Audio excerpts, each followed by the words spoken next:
ప్రియమైన సోదరి సోదరులారా, ఆదివారం మీరు మేలు పొందడం కాదు నాన్న. ఆదివారం దేవుడు మేలు పొందాలని దేవుని సన్నిధానికి బలులను తీసుకొని వచ్చిన్నాం. ఆత్మ సంబంధమైన బలులను తీసుకొచ్చి తండ్రిని దేవుణ్ణి ఆరాధించాలని మనము చేరి వస్తే దానిని స్వీకరించడానికి తండ్రిని దేవుడు సింహాసనంలో కూర్చొని ఆస్వాదిస్తున్నాడన్న దాన్ని ప్రతి ఒక్కరూ జాగ్రత్తగా వినవలసిన అవసరం ఉంది. ఏమండి, ఒక పై అధికారి ఎదురుగా వెళ్ళి మనం కూర్చోగలిగినప్పుడు ఎలా కూర్చుంటామో మీకు అందరికీ తెలుసు. ఏమండి, పై అధికారి, పై ఆఫీసర్స్ వారి దగ్గరికి వెళ్ళి ఎలా ఉంటాం చెప్పండి? ఎటు పడితే అటు స్టైల్గా కూర్చోగలరా? ఏమండి, ఆయన మాట్లాడుతుంటే ఇష్టం వచ్చినట్టు ఇటు చూడడం చేయగలరా? ఏమండి, ఒకవేళ ఈ లోక సంబంధమైన అధికారుల ఎదుల మీరు అలా ఉంటే ఒకవేళ అధికారులకు నచ్చుద్దేమో, కానీ ముల్లోకాలను పరిపాలిస్తున్న చక్రవర్తి అయిన తండ్రిని దేవునికి మాత్రం ఇది నచ్చదు. ఏమండి, భయముతోనూ వణకువతోనూ మీరు ఆయన సంఘంలో మీరు ఉండవలసిన వారమై ఉన్నాము. భయము లేక వణకువ లేక ఆనాడు ప్రవర్తించిన దేవదూతలకు వణులో వణుకు పుట్టించాడు దేవుడు. దేవదూతల సభలలో ఆయన మిక్కిలి భీకరుడు, ఏమండి, మహాభయంకరుడు కూడా. మరి అట్టి దేవుడు ఇక్కడికి వస్తే చల్లగా ఒకరిట్టు ఊపడం, మరొకరు అట్టు చూసుకోవడం, మరొకటి ఇట్టు చూడడం, పాట పాడేటప్పుడు మనసు లేక ఏమండి గమ్మును తల ఉంచుకొని కూర్చోండడం, పాట పాడుతూ ఉంటే వాడు నోరు బాగా చూడడం, వాడు మరలా పక్కన్న వాడు ఏమైపోతాడన్నా వాడు ఫీల్ అయిపోయి పాట పాడకపోవడం, ఇవన్నీ అండి ఆకాశం నుండి దేవుడు చూసి చూసి ఈ ఆరాధన వేస్ట్ అని వెళ్ళిపోతాడు. ప్రియులారా, నువ్వు వెళ్ళవా? ఇచ్చలు విడిగా నిన్ను సింహాసనంలో కూర్చోబెట్టి నువ్వు బాటుకు నువ్వు పనులు చేసుకుంటూ ఉంటే నువ్వు వెళ్ళిపోవా? కాబట్టి నువ్వు దేవుని మందిరమునకు పోవునప్పుడు ఇటైనా అటు ఉండని చెప్పుంటే మీరు ఎటు పడితే అటు ఉండొచ్చు. మీ ప్రవర్తన జాగ్రత్త. అదేదో నేను మిమ్మల్ని గద్దించేటట్టు మీరు ఫీల్ అయిపోతున్నారు. నేను కాదు నాన్న. దేవుడు కలెక్టర్ దగ్గరికి అలా కూర్చోగలరా చెప్పండి? పై ఆఫీసర్ దగ్గరికి వెళ్ళి కూర్చొని అలా మాట్లాడగలరా? ముఖ్యమంత్రి వచ్చి కూర్చుంటే మీరు అలా ఉండగలరా? బోధించేటప్పుడు చూన్న దొంగ నాడ్యులున్నాయి, మైకి పట్టుకుని అటు ఇటు ఊగుతుంటారు. ఇది కలెక్టర్ ముందు కూర్చొని ఊగట్టు చూద్దాం. కలెక్టర్ దగ్గర ఎంత భయం ఉంది నీకు, మరి దేవుడి దగ్గర ఎలా ఉండాలి చెప్పండి ప్రియులారా? ఎందుకు ఆడుతాడు నేను నాకు తెలియకుండా అడుగుతాను. ఇటు అటు ఎందుకు ఊగుతావు స్టేజ్ దగ్గర? వాళ్ళందరూ సరైన శిక్షణతో నేర్చుకుని బోధ కూడా అవ్వలేదు. అది ప్రాబ్లం. ఏమండి, చిలిచిన చోటే ఎంత జాగ్రత్తగా ఉండి నువ్వు దేవుని మాటలు చెప్పాలి చూడు. నీ మాటలు చెప్పేటప్పుడే అంత దగ్గర పెట్టుకొని మాట్లాడు, ఒళ్ళు దగ్గర పెట్టుకొని మాట్లాడు అంటాడు ఆఫీసర్లు. మరి దేవుని మాట చెప్పేటప్పుడు ఇంకెంత జాగ్రత్త ఉండాలి చెప్పండి ప్రియులారా?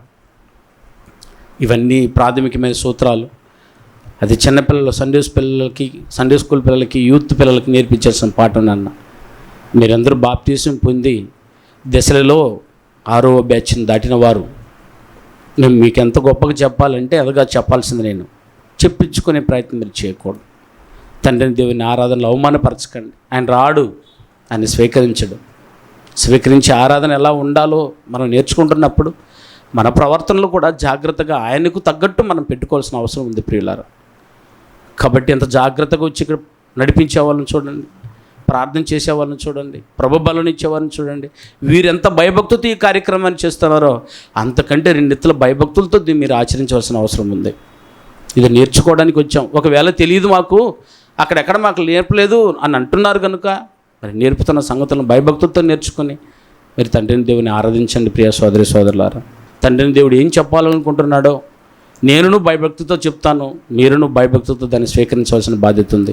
చెప్పే మాట నాది కాదు, చెప్పేది దేవుడు కనుక సాక్షాత్తు దేవుని మాటలు ఈరోజు నీకేమి, నీ జీవితాలకు ఏమి చెప్పాలనుకొని చెప్తున్నాడో ఈ 3 ఫ్లోర్లో ఉన్న నా సోదరి సోదరులు అది అంగీకరించి వారమంతా పాటించి మళ్ళా ఆరాధనకు రావాలని మిమ్మల్ని కోరుతున్నాం.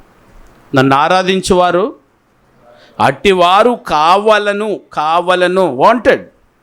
దేవుడు బోర్డు పెట్టుకున్నాడు బయటే, రా అని. వచ్చిన వాళ్ళందరూ పెద్ద అక్షరం లేదని చదువుతున్నారు కానీ చిన్న అక్షరం చదవటం లేదు. ఏమండి, మనం ఎప్పుడు పెద్దదే చదువుతాం, చిన్నది చదవం.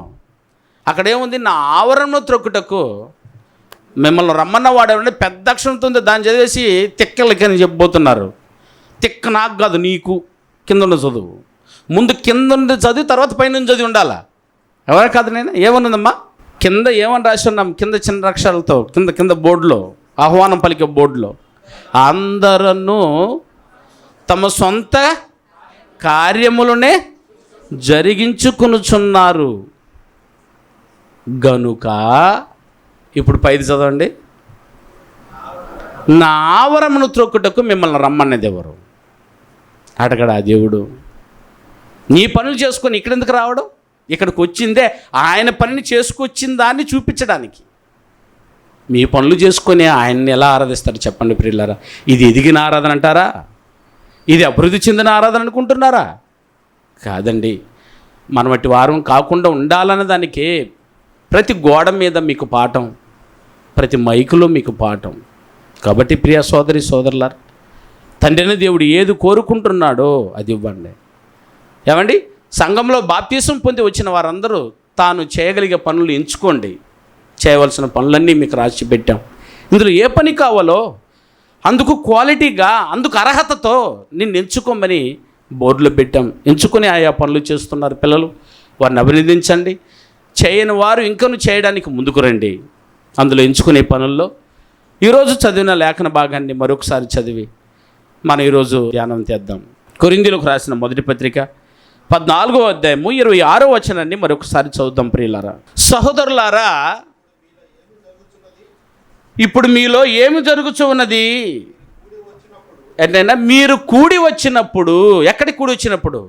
సంఘంగా తండ్రిని దేవుణ్ణి ఆరాధించడానికి కూడి వచ్చినప్పుడు ఒకడు కీర్తనలు పాడాలని ఉన్నారు. అంటే అందరి అభిప్రాయం, ఆరాధన 5 భాగాలు అయితే 5 భాగాల్లో మీరు చేయవలసిన పనులు. పాట పాడాలా? ఎస్, పాడండి. మరి ఒకడు బోధింపవలనని ఉన్నాడా? బోధించు.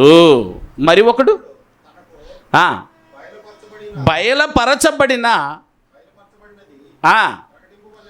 బయలుపరచబడినది పరిశుద్ధాత్మ ప్రేరణతో బయలుపరచబడిన దానిని ప్రకటింపవలని ఉన్నాడా? ప్రకటించు. మరి ఒకడు భాషతో మాట్లాడవలని ఉన్నాడా?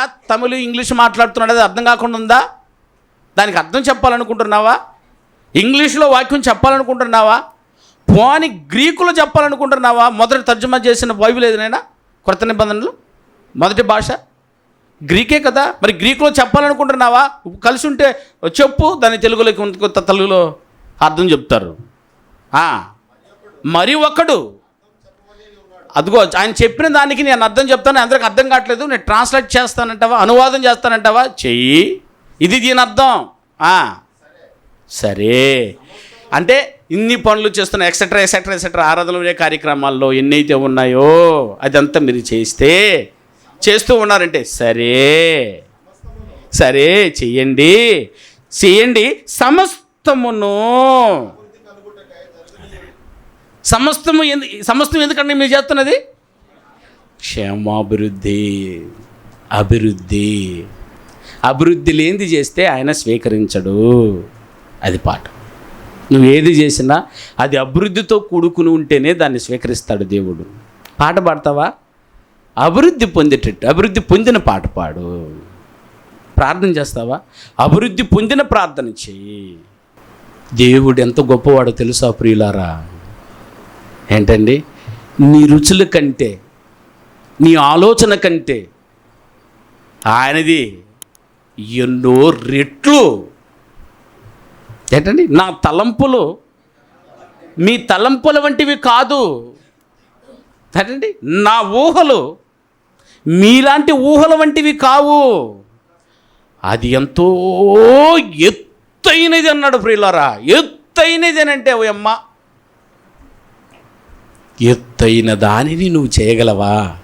ఎత్తైన ఆరాధన కావాలట, ఎత్తైన పాటలు కావాలట. అయ్యా, నువ్వే కోరుకుంటావే, 200 ఎత్తుకోబోయేసి 400 పని చేసేదాన్ని కోరుతావే. మరి ఆరాధనకు చేరి వచ్చి కూడి వచ్చిన మీ అందరి చేత, అది కూడా కింద రాశానండి ఆ మాటను, మీరు ఎక్కువగా కూడి వచ్చుట రాసి ఆయన అన్నాడు, సార్ ఏమన్నా తప్పు రాస్తున్నా, తప్పు రాసి ఇచ్చినట్టున్నా నా పేపర్లో అన్నాడు. ఆయన చూసుకోవాలి దాన్ని, అర్థమైందా? మీరందరూ ఎక్కువ కూడొచ్చుట ఆశ దూరం కానీ మేలు కలగడానికి కానీ కీడు కలగడానికి కాదని రాసి ఉంటుండాల. ఏమన్నా తప్పు రాసి అవసరం అడుగుతున్నాడు. నో, అదే కరెక్ట్ రాయి. ఏదది? మీరు కూడి వచ్చుట ఎక్కువ కీడుకు కానీ మేలుకు కాదు. ఎందుకని? మీలో వచ్చేటప్పుడు భిన్న అభిప్రాయాలతో వస్తున్నారు. హృదయపూర్వకంగా వందనాలు చెప్పుకొని వస్తానన్నా, నీ కక్షతోనే వెళ్ళిపోతున్నావు, నీ కోపంతోనే వెళ్ళిపోతున్నావు, నీ ప్రేమతోనే వెళ్ళిపోతున్నావు, నీ స్నేహితులతోనే వెళ్ళిపోతున్నది.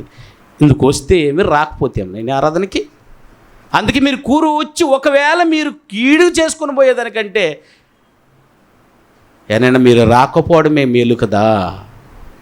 ఇక్కడికి వచ్చింది ఎందుకు తెలిసి, ఆవరణ ఎక్కంగానే మీరందరూ ఏకమై ఉన్నారని, ఒక శరీరమై ఉన్నారని ఒక రొట్టె విరిచిపోతున్నారు. మీకు సపరేట్ రొట్టెలు ఇవ్వటం లేదు ఇక్కడ.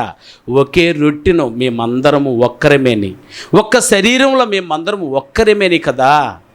మీలో భిన్న అభిప్రాయములు ఉండక తప్పదన్నాడు కింది వచనంలో వాళ్ళు రాసి. కాబట్టి ప్రియ సోదరుడా, ఆయనకి ఎత్తైంది కావాలి నాన్న, ఆయనకి శ్రేష్టమైనది కావాలి.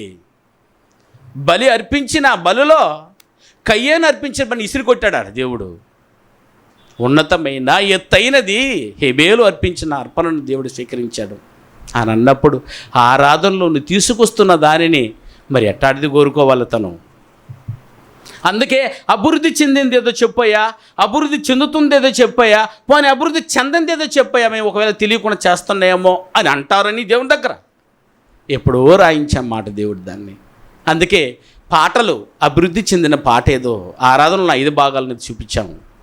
పాటల్లో అభివృద్ధి చెందిన పాట ఏది, అభివృద్ధి చెందుతున్న వారి పాట ఏది, అభివృద్ధి చెందిన వారి పాట ఏదో మీకు తెలియజేశాను.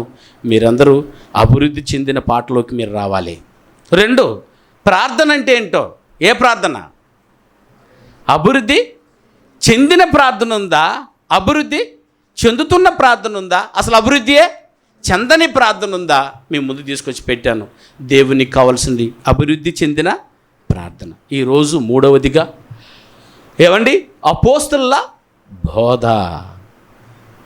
అపోస్తుల బోధలో ఆయనకు కావలసినది ఏదంటైనా శ్రేష్టమైనది అభివృద్ధి చెందిన బోధ. అభివృద్ధి చెందిన బోధ ఉందా నాన్న? బోధ అంటే బోధే ఉందా?